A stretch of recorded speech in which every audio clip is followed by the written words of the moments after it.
નમસ્કાર વિદ્યાર્થી મિત્રો, આજે આપણે ધોરણ 7ના ગણિત વિષયમાં આપણું ચેપ્ટર નંબર 11નો આજે આપણે 5મા નંબરનો વિડીયો જોઈશું. અગાઉના વિડીયોમાં આપણે સમાંતરબાજ ચતુષ્કોણના કેટલાક દાખલાઓ જોયા હતા, તેમજ ત્રિકોણનું ક્ષેત્રફળ કઈ રીતે શોધી શકાય તે પણ જોયું હતું. તો આપણે અને સ્વાધ્યાય 11.2નો પ્રશ્ન નંબર 1 અને પ્રશ્ન નંબર 2માં આપણે સમાંતરબાજ ચતુષ્કોણ અને ત્રિકોણના ક્ષેત્રફળ શોધવા માટેના દાખલાઓ જોયા હતા. તો હવે આજે આપણે સ્વાધ્યાય 11.2ના જે બાકી રહેલા પ્રશ્નો છે તે જોઈશું. તો સ્વાધ્યાય 11.2માં આપણે પ્રશ્ન નંબર 3 આવ્યા હતા. તો પ્રશ્ન નંબર 3માં એક કોષ્ટક આપેલ છે, જેમાં આધાર અને ઊંચાઈના માપ અને સમાંતર બાજુ ચતુષ્કોણના ક્ષેત્રફળ. તો આપણે જે ખૂટતા અંક છે તે શોધવાનું છે. એટલે કે કોઈ એકવાર આધાર આપેલ હોય, ઊંચાઈ આપેલ હોય, તો આપણે તેનું ક્ષેત્રફળ શોધી શકીએ. આધાર એટલે કે પાયો અને ઊંચાઈ એટલે કે એ સમાંતરબાજ ચતુષ્કોણનો વેધ થશે. અને આપણે સમાંતરબાજ ચતુષ્કોણના ક્ષેત્રફળનું સૂત્ર આપણે જોયું હતું, પાયો ગુણ્યા વેધ. તો એનો પાયો શું થશે? આધાર અને વેધ એની ઊંચાઈ થશે. તો જો આપણને આધારનું માપ આપેલ હોય, ક્ષેત્રફળ આપેલું હોય, તો આપણે ઊંચાઈ શોધી શકીએ. અને જો આપણને ઊંચાઈ અને ક્ષેત્રફળ આપેલું હોય તો આપણે તેનો આધાર એટલે કે પાયો શોધી શકીએ. અને આધાર અને ઊંચાઈ બંને આપેલ હોય તો આપણે તેનું ક્ષેત્રફળ પણ શોધી શકીએ. તો તેના આધારે આપણને કોષ્ટકમાં જે ખાના ખાલી છે તેનું આપણે ક્ષેત્રફળ શોધવા એટલે કે તે માહિતી આપણે શોધવાની છે. તો પહેલા નંબરનો જે દાખલો છે તેમાં આધારનું માપ 20 સેમી આપેલ છે, ઊંચાઈ આપણે શોધવાની છે અને ક્ષેત્રફળ આપણને 246 સેમી સ્ક્વેર આપી દીધેલ છે. તો તેના આધારે આપણે શું શોધવાનું છે? એ સમાંતરબાજ ચતુષ્કોણની ઊંચાઈ આપણે શોધવાની છે. તો સમાંતરબાજ ચતુષ્કોણનું ક્ષેત્રફળ, સમાંતર બાજુ ચતુષ્કોણનું ક્ષેત્રફળ બરાબર પાયો ગુણ્યા વેધ અથવા તો આધાર ગુણ્યા ઊંચાઈ. પાયો એનો 20 સેમી છે, વેધ આપણે એનો ઊંચાઈ શોધવાની છે અને ક્ષેત્રફળ આપણને 246 સેમી સ્ક્વેર આપેલ છે. તો 246 અને ગુણાકારમાં 20 જે છે તે ક્યાં જશે? ભાગાકારમાં જશે બરાબર. વેધ એટલે કે ઊંચાઈ થશે. હવે આપણે અતિ સંક્ષેપ રૂપ આપીએ તો 246 અને 20. તો 246 ના 2 ભાગ પાડ્યા, 2 એકુ 2, 2 દુ 4, 2 તારી 6 એટલે કે 123 ગુણ્યા 2 અને 10 દુ 20. 2 અને 2 જશે. તો આપણે 123 ના છેદમાં કેટલા રહે છે? 10 બરાબર વેધ એટલે કે એની ઊંચાઈ. તો આપણે એની ઊંચાઈ જે છે તો આપણે પોઈન્ટ કરતા 12.3 એની શું થશે? ઊંચાઈ થશે. તો આ રીતે આપણે જોઈએ તો આપણને જે ઊંચાઈ આપેલ છે તે કેટલી થશે? 12.3 મીટર એની ઊંચાઈ થશે. કોની? જે સમાંતરબાજ ચતુષ્કોણ છે તેની. તો આગળ આપણે બીજો એક દાખલો જોઈશું. બીજો દાખલો છે જેમાં આપણે આધારનું માપ શોધવાનું છે. આપણને ઊંચાઈ 8.4 સેમી આપેલ છે અને જે સમાંતરબાજ ચતુષ્કોણ છે તેનું ક્ષેત્રફળ આપણને 48.72 સેમી સ્ક્વેર આપેલ છે. તો હવે આપણે એ સમાંતરબાજ ચતુષ્કોણનું ક્ષેત્રફળનું સૂત્ર દ્વારા આધાર એટલે કે પાયો શોધી શકીએ. તો સમાંતર બાજુ ચતુષ્કોણનું ક્ષેત્રફળ બરાબર પાયો ગુણ્યા વેધ.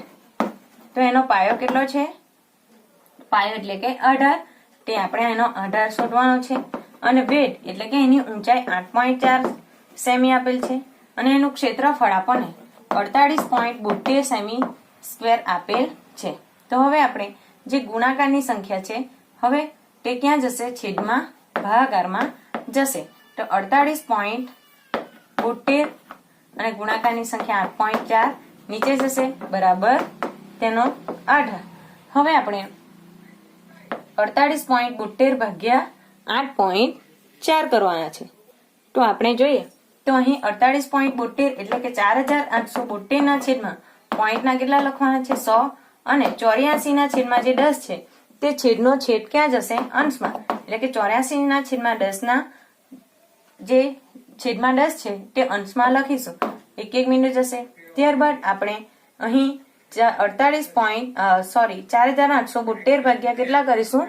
84. અથવા તો આપણે તેના અવિભાજ્ય અવયવ પાડીને પણ આપણે કરી શકીએ. તો આગળ આપણે 4872 ભાગ્યા કેટલા કરીશું 84.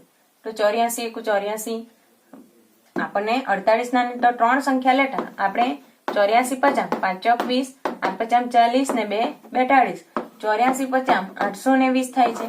84 6 કરતા વધી જશે તો અહીં 7 8 માંથી 2 જતા 6 0 ઉપરથી ઉતાર્યા 2. હવે આપણે 84 સટામ 7 ચોક 28 7 અઠામ 56 58 ઘટે છે. 8 ભાગ જોડેશું 84 અઠામ 8 ચોક 32 8 64 અને 3 67 એટલે કે 672 કેટલા 84 અઠામ. તો 5 પોઈન્ટ આપણને 18 જે આપણે શોધવાનો છે તો 18 એનો 5.8 એનો ભાગાકાર 58 ના છેદમાં 10 મળે છે. કારણ કે 4872 ના ભાગ 58 ગુણ્યા 84 અને છેદમાં જે 84 છે તે જતા આપણને એનો 18 જે છે તે 58 ના છેદમાં 10 બરાબર 18. હવે 58 ના છેદમાં 10 એટલે કે આપણે 5.8 પણ લખી શકીએ. તો 5.8 તેનો શું થશે 18 થશે. તો આ રીતે આપણે જો 18 આપેલ હોય તો ઊંચાઈ શોધી શકીએ અને ઊંચાઈ આપેલ હોય તો 18 શોધી શકીએ. તો આ રીતે બાકીના જે 2 દાખલાઓ છે તે તમારે હોમવર્કમાં જાતે કરવાના છે. તો હવે આગળ આપણે પ્રશ્ન નંબર 4 જોઈશું.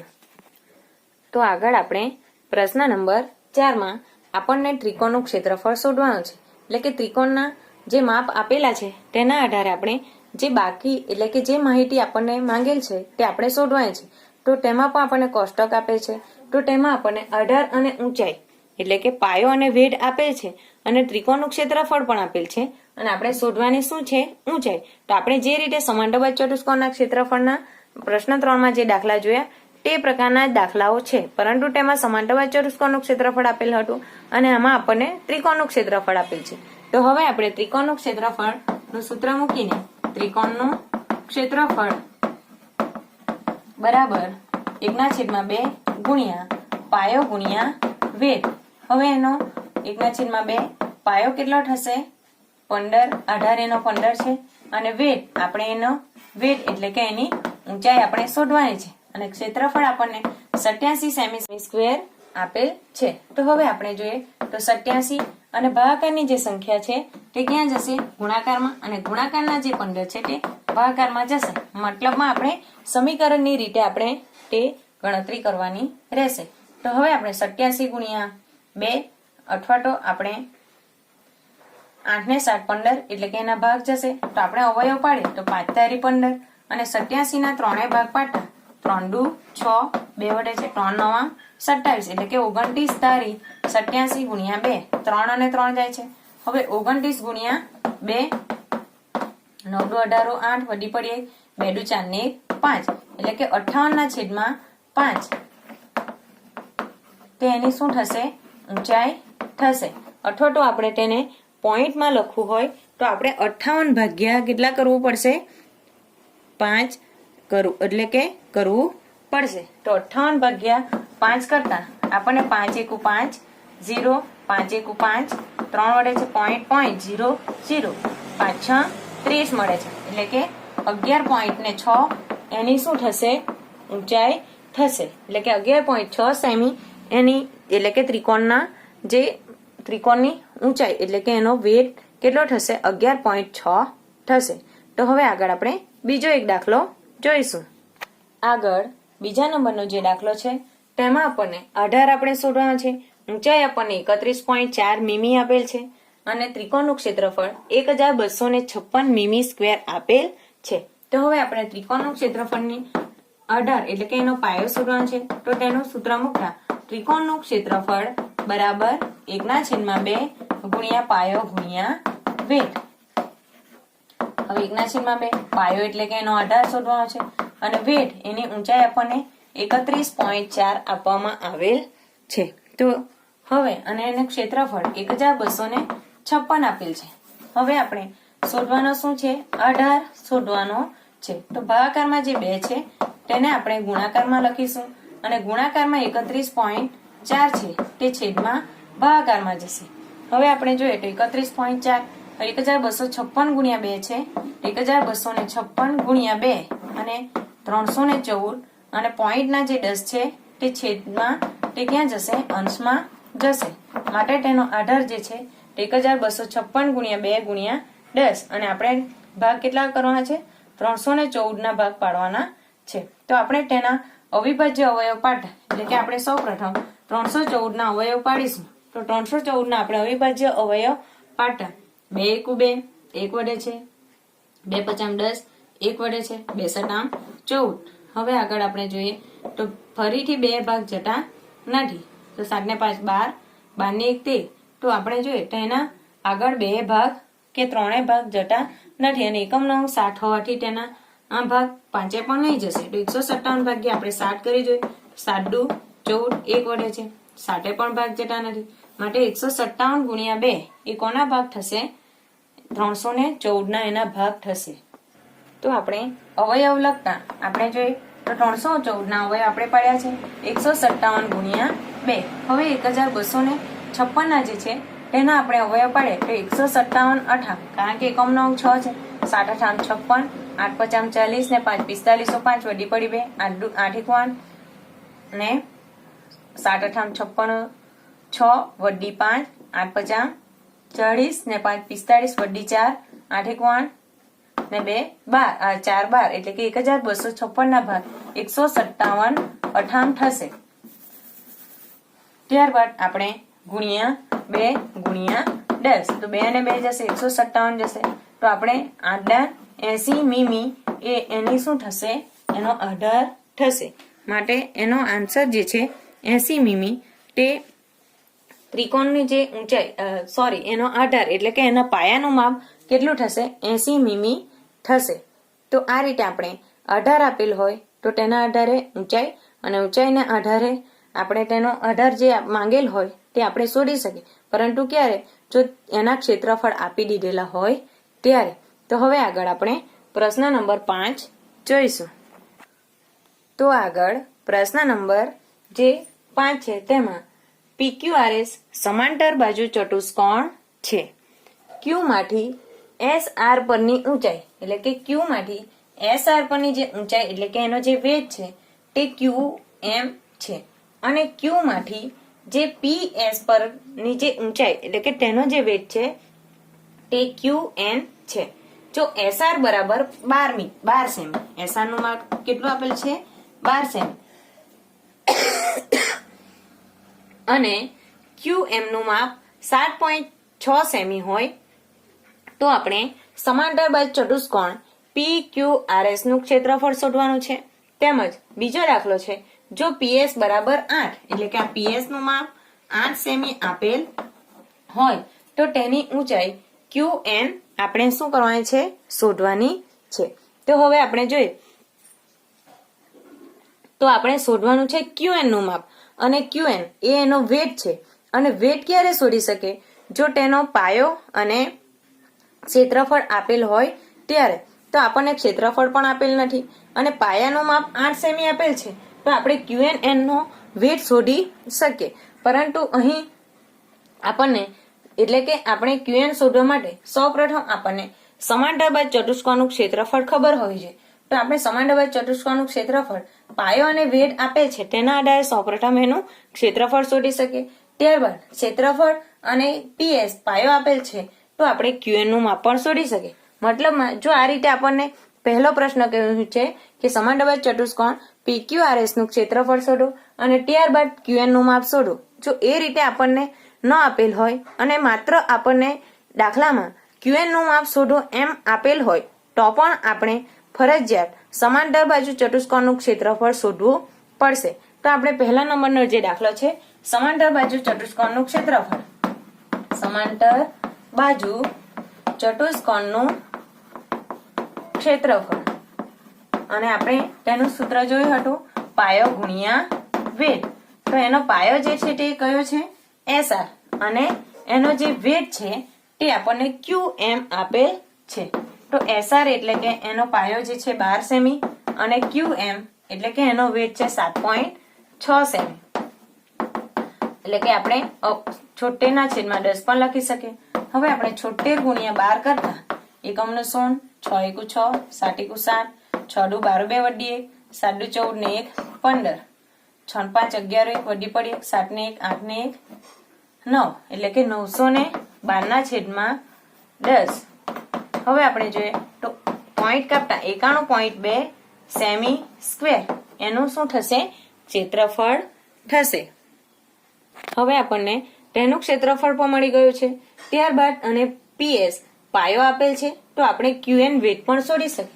તો બીજા નંબરનો પ્રશ્ન છે કે PS બરાબર 8 સેમી તો QN શોધો. તો હવે આપણે ફરીથી સમાંતર બાજુ ચતુષ્કોણનું ક્ષેત્રફળ સમાંતર બીજા નંબરનો દાખલો છે સમાંતર બાજુ ચતુષ્કોણનું ક્ષેત્રફળ બરાબર પાયો ગુણ્યા વેટ. હવે પાયો એનો શું છે PS એનો પાયો છે અને વેટ એટલે કે QN એનો વેટ છે અને આપણને ક્ષેત્રફળ 91.2 તો મળી જ ગયું છે કારણ કે આકૃતિ તો એક જ છે. ત્યારબાદ હવે આપણે જોઈએ તો અહીં 91.2 બરાબર PS નું માપ આપણને 8 સેમી આપેલ છે અને શોધવાનું છે QN નું માપ. હવે આપણે 91.2 હવે ગુણાકારની સંખ્યા ક્યાં જશે છેદમાં ભાગાકારમાં જશે બરાબર QN.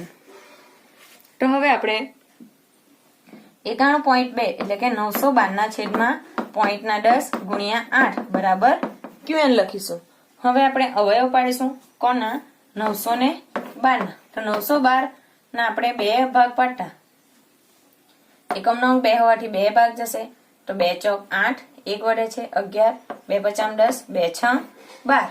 ત્યારબાદ ફરીથી 2 ભાગ જશે 2 દુ 4 2 દુ 4 1 વડે છે 2 અઠામ 16 2 એકુ 2 2 એકુ 2 2 ચોક 8 ફરીથી 2 ભાગ જશે 2 પચામ 10 2 સટામ 14 19 તારી 57 અને 19 એકુ 19.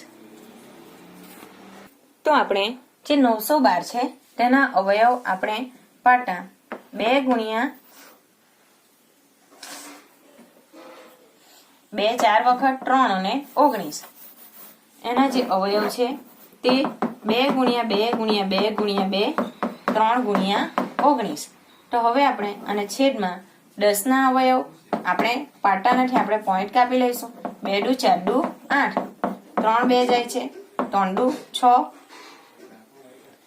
અથવા તો 19 તારી 57 ગુણ્યા આપણે 2 કરવાના છે 7 દુ 14 4 વડી 5 દુ 10 ને 1 11 એટલે કે 114 અથવા તો તમે 3 દુ 6 19 6 114 ના છેદમાં 10 અથવા તો પોઈન્ટ કાપતા 11.4 સેમી તેની શું થશે QN ની ઊંચાઈ એની 11.4 સેમી થશે. મતલબમાં ફરીથી આપણે દાખલો જોઈએ તો આ દાખલામાં આપણને સમાંતર ચતુષ્કોણના પાયા અને વેધ આપેલ છે તો આપણે તેનું ક્ષેત્રફળ શોધી શકીએ અને ફરીથી આપણને પાયો અને વેધ માં પાયાનું માપ આપેલ છે ક્ષેત્રફળ પણ શોધ્યું છે. તો આપણે અગાઉ પ્રશ્ન નંબર 3 માં જોયું તે પ્રમાણે આપણે તેની ઊંચાઈ QN શોધી શકીએ. તો આ રીતે આપણે જે માંગેલ જે પ્રશ્નો છે તેના આન્સર આપણે શોધી શકીએ. તો હવે બાકી રહેલા જે પ્રશ્નો છે તે હવે આપણે આવતા વિડીયોમાં જોઈશું.